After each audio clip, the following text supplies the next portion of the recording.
يا أيها الذين آمنوا كتب عليكم الصيام كما كتب على الذين من قبلكم لعلكم تتقون.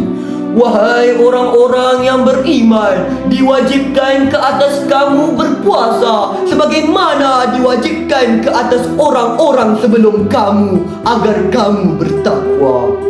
Al-Baqarah ayat 183. Ayyaman ma'dudat, berpuasa itu dalam beberapa hari yang tertentu. Faman kana minkum maridan aw ala safarin fa'iddatun min ayyamin ukhra. Barang siapa yang sakit ataupun bermusafir, hendaklah dia menggantikan puasa sebagaimana hari yang ditinggalkannya. Wa 'alal ladzina yutiqunahu fidyatun ta'amu miskin. Dan barang siapa yang tidak mampu berpuasa, hendaklah dia membayar fidyah dan memberi makan orang miskin.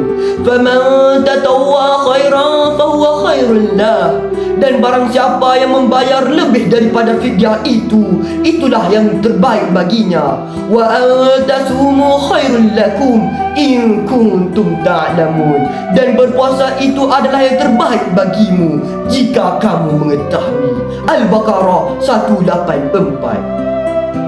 شهر رمضان الذي أنزل فيه القرآن هدى للناس وبينات من الهدى والفرقان.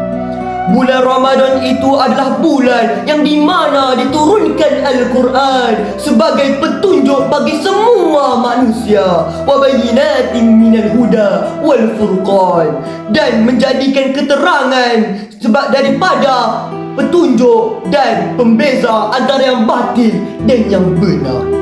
Faman syahida minkum asyhara falyasum. Barang siapa yang berada di bulan Ramadan itu, yang hidup, yang berpeluang untuk menikmati bulan Ramadan itu, hendaklah dia berpuasa. Wa man kana maridan aw ala safarin fa'iddatun min ayyamin ukhra. Barang siapa yang sakit ataupun bermusafir, hendaklah dia menggantikan puasa sebanyak mana hari yang ditinggalkannya. Yuridullahu bikumul yusra wa la yuridu bikumul usra. Allah menginginkan kemudahan bagimu dan Dia tidak menginginkan kesusahan bagimu. Walitukmilul iddata walitukabbirullaha ala ma hadakum wa la'allakum tashkurun. Dan hendaklah mereka memenuhi bilangan hari puasa itu, walitukabbirullah, dan hendaklah mereka membesarkan Allah ala ma hadakum, di atas petunjuk yang diberikan ke atas kamu, wala'allakum tashkurun, agar kamu bersyukur. Wa idza sa'alaka ibadi an ibadi anni fa inni qarib. Dan jika mereka menanyakan kepadamu wahai Muhammad tentang hambaku, katakanlah aku dekat. Ujibu da'watad da'i idza da'an. Aku kabulkan permintaan orang yang berdoa kepadaku.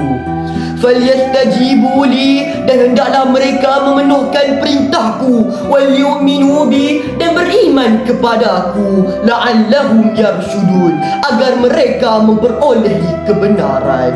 Al-Baqarah ayat 185-186.